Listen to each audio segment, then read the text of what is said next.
திருப்பாவை பாசுரம் 27 கூடாரவல்லி பாசுரம் என்று அழைக்கப்படுகின்றது. இந்த பாசுரம் என்ன காரணம்? கூடாரை வெல்லுதல், அதாவது பகைவர்களை வெல்லுதல். இந்த பாசுரம் பேசுவதால், கூடாரை வென்ற அந்த கோவிந்தனுடைய புகழை பாடுவதால் இந்த பாசுரம் கூடாரை வெல்லி அப்படின்னு அழைக்கப்பட்டது. நாளடைவுல இது மருவி கூடாரவல்லி என்று ஆனது. பாவை நோன்பை மார்கழி மாசத்தோட தொடக்கத்துல மேற்கொண்ட ஆண்டாளும் அவளோட தோழியரும் இப்போ இந்த 27வது பாசுரத்துல பாவை நோன்பை மேற்கொண்டதால் பகவான் அவர்களுக்கு அருள் கொடுத்த அந்த காரணத்தால் ரொம்ப மகிழ்ச்சியோடு ஆனந்தத்தோடு இந்த பாவை நோன்பை நிறைவு செய்கிறார்கள். அதனால கூட்டமாக கூடி பகவானோடு கூடி அவர்கள் உணவை அருந்துகிறார்கள். அதனால இதுக்கு கூடாரம் அப்படின்னா கூட்டம், அதனாலேயும் இதுக்கு கூடாரவல்லி என்ற பெயர் வந்திருக்கலாம் அப்படின்னு வல்லுநர்கள் சொல்கிறார்கள். அதனாலதான் 27வது பாசுரம் போதும்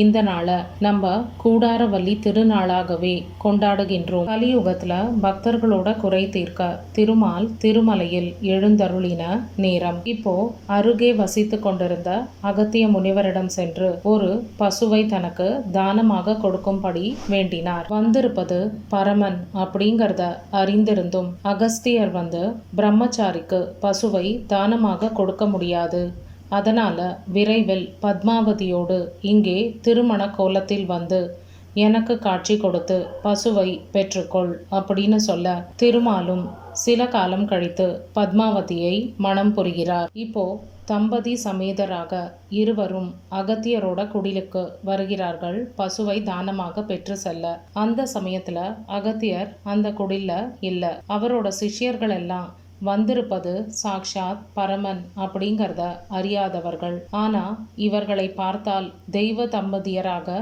இருக்கிறார்கள். அதனால அவர்களிடத்தில் பணிவோடு சொல்கிறார்கள், அகத்திய முனிவர் திரும்பி வரும் வரைக்கும் உங்களுக்கு பணிவிடை செய்வதையே எங்களோட தலையாய கடமையாக செய்வோம், அதனால நீங்க இங்கே தங்கி இருங்கள் அப்படின்னு சொல்கிறார்கள். ஆனால் திருமால் பத்மாவதியோடு அந்த இடத்தை விட்டு சென்று விடுகிறார். கொஞ்ச நேரத்துல அகத்தியர் குடிலை அடைகிறார். கொடுத்த வாக்கை காப்பாற்ற முடியாமல் தவற விட்டு விட்டேனே அப்படின்னு மன வருத்தத்தோடு ஒரு பசுவை கையில் பிடித்து கொண்டு பகவான் சென்ற வழியே செல்கிறார் அகத்தியர். கொஞ்ச நேரம் கழித்து பகவான் தன்னோட துணைவி பத்மாவதியோடு முன்னே செல்வதை காண்கிறார். அப்போ பின்னால் இருந்து அகத்தியர் பகவானை நோக்கி உரக்க குரல் எழுப்புகிறார். கோ இந்தா, கோ இந்தா அப்படின்னு. கோனா பசு, இந்தா இந்த கோவை பெற்றுக்கொள், இந்த பசுவை பெற்றுக்கொள் அப்படின்னு அகத்தியர் சொல்லிக்கொண்டே போகிறார். பகவான் காது கேட்காதது போல நடக்கிறார். இப்படி 108 முறை அகத்தியர் கோ இந்தா அப்படின்னு உரக்க சொன்ன அந்த நொடியில பகவான் இருந்த இடத்தில் நின்று கொண்டு தம்பதி சமேதராக அகத்தியரை நோக்கி திரும்பி பார்க்கிறார். இப்போ அகத்தியர் கேட்கிறார், இவ்வளவு நேரமாக நான் உன்னை அழைத்தும் நீ திரும்பி பார்க்கவில்லை, இப்ப மட்டும் திடீர்னு திரும்பி பார்க்கிறாயே அப்படின்னு சொல்ல, பகவான் எனக்கு மிகவும் பிடித்தது இந்த நாமம், அதனால இந்த கோவிந்த நாமத்தை யார் ஒருவர் மனமுருகி என்னை நினைத்து பிரார்த்தனை செய்கிறார்களோ உங்களுக்கு காட்சி கொடுத்தது போல அவர்களுக்கும் நான் எப்பவுமே நன்மையையே செய்வேன் அப்படின்னு. கோவிந்தன் அப்படிங்கிறது கண்ணனுக்கு மிகவும் பிடித்த பெயர். பசுக்களை காப்பவன் அப்படிங்கிறது இதோட முக்கியமான பொருள். அதனாலதான் இந்த கோவிந்தன் அப்படிங்கிற நாமம் பகவானுக்கு ரொம்பவும் பிரியமாக இருக்கிறது. அதனாலதான் ஆண்டாள் வந்து இந்த பாசுரத்துல கோவிந்தா அப்படின்னு அழைத்து மகிழ்கிறாள். பாவிகளையும் புனிதனாக்கும் நாமம் கோவிந்த நாமம். நரகத்தை ஸ்வர்க்கமாக்கும் திருப்பெயர் கோவிந்த நாமம். இப்பவும் திருப்பதி செல்வோர் பக்தி பரவசமாய் கூவி அழைக்கும் நாமம் கோவிந்த நாமம். கோவிந்தன் எல்லோருக்குமே பொதுவானவன். ஆனால் அவனோடு கூடாமல் எதிரம்பு கோத்து நிற்பவர்களை அவன் வில்லால், வாளால், ஆயுதங்களால், வீரத்தால் வெல்வான். ஆனால் தன்னை கூடியவர்களிடம் அவன் விரும்பி தோற்று போவான். அந்த தோல்வியில் அவனுக்கு மகிழ்ச்சி. கூடாரை வெல்வது வீரத்தால், கூடியோரை வெல்வது சீலத்தால், அருளால், தன்னழியால். உன் தன்னை பாடி பறை கொண்டு யாம் பெறும் சம்மானம். இங்க ஆண்டாள் சொல்கிறாள், நாங்க பாவை நோன்பு அப்படின்னு சொல்வது ஒரு வெளி தோற்றமே. அதோட உண்மையான நோக்கம் உன்னை காண்பது, உன்னோடு கூடுவது, உன்னோட புகழை பாடுவது. அப்புறம் நாங்க இதை பாடி அதனால பலனடைந்தால் நாங்கள் உன்னிடம் இருந்து நிறைய பரிசுகளை சம்மானங்களை பெறுவோம். அப்போ இந்த உலகத்தோறும் எங்களை பாராட்டுவார்கள், பரிசளிப்பார்கள்.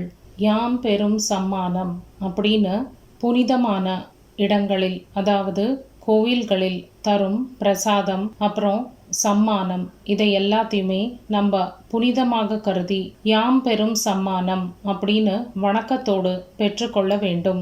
தெய்வத்தோட பிரசாதத்துல அலட்சியம் கூடாது. நிறைய இடத்துல நம்ம பார்க்கலாம், இந்த அன்னதானம் செய்யும் போது சில பேர் கூறுகிறார்கள், எனக்கு இந்த கூட்டத்துல எல்லாம் நின்று அன்னதானம் பெற முடியாது.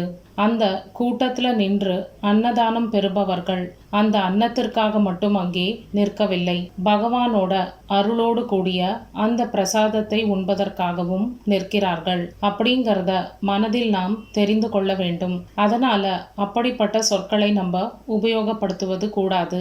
நமக்கு அது வேண்டாம் என்றால் பிறர் அதை எடுத்துக்கொள்வதை குற்றமாக சொல்லக்கூடாது. நாடு புகழும் பரிசினால் நன்றாக அப்படின்னு ஆண்டாள் கூறுகிறாள். இரண்டாவது பாசுரத்துல ஆண்டாள் சொன்னாள், அதாவது நோன்பை தொடங்குவதற்கு முன்பு நாங்க இந்த நோன்பு நோர்க்கும் காலத்தில் நெய் உண்ண மாட்டோம், பால் உண்ண மாட்டோம், மையிட்டு எழுதோம், மலரிட்டு நாம் முடியோம், இப்படி பலவிதமான கட்டுப்பாடுகளை அவர்கள் மேற்கொண்டார்கள். ஆனா இப்போ இந்த நாடெல்லாம் இவர்களை புகழ்கிறது. கண்ணனும் இவர்களுக்கு நிறைய சம்மானங்களை அளித்து விட்டான், அதாவது அவனோட பேரருளை கொடுத்து விட்டான்.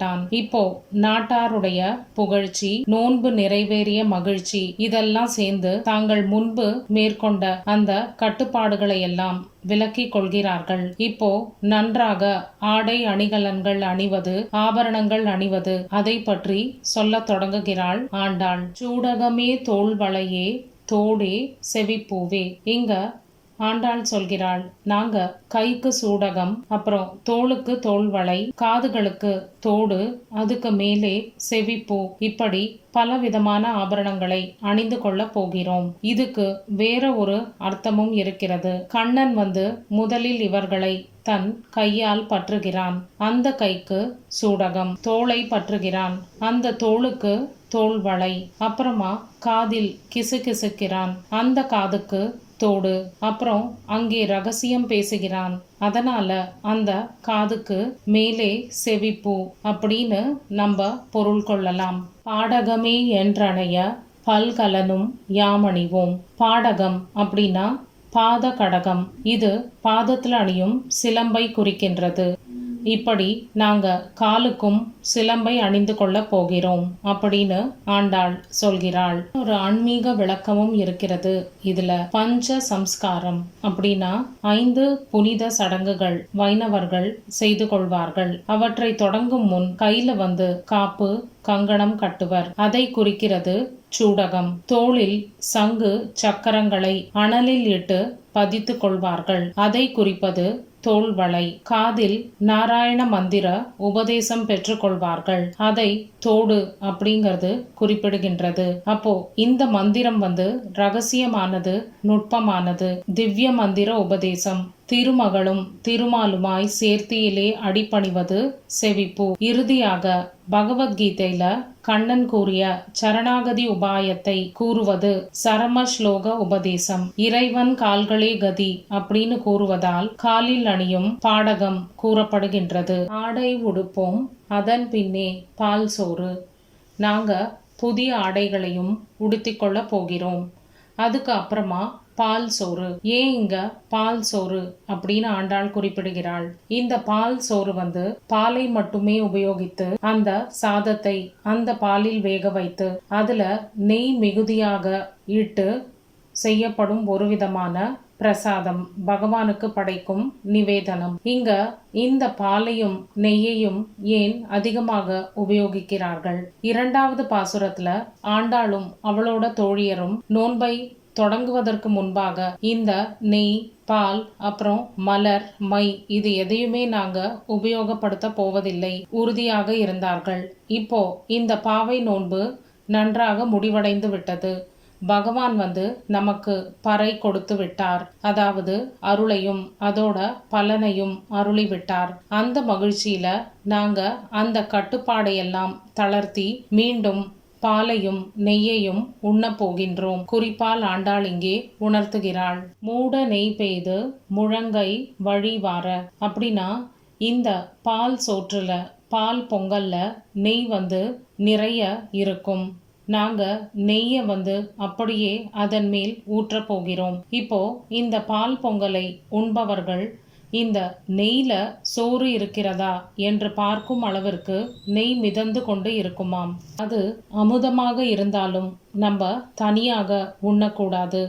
அதனால ஆண்டாள் இங்கே சொல்கிறாள், கூடி இருந்து குளிர்ந்தேலோர் எம்பாவாய். கூட்டத்தோடு நாங்கள் உண்ணப் போகிறோம்.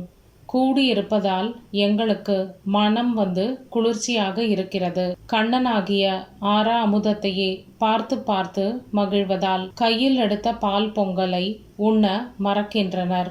மிகுதியாக இருக்கின்ற நெய் அந்த முழங்கையிலிருந்து வழிகின்றது. இந்த காட்சியுடன் பாடல் நிறைவு பெறுகிறது. கூடாரை வெல்லும் சீர் கோவிந்தாவுன் தன்னை பாடிப்பறை கொண்டு யாம் பெரும் சம்மானம் நாடு புகழும் பரிசினால் நன்றாக சூடகமே தோள்வாழையே தோடே சேவி பூவே பாடகமே என்றடைய பல்கலனும் யாமணிவோம் ஆடையுடுப்போம் அதன் பின்னே பால் சோறு மூடனை பெய்து முழங்கை வழிவார கூடியிருந்து குளிர்ந்தேலோரெம்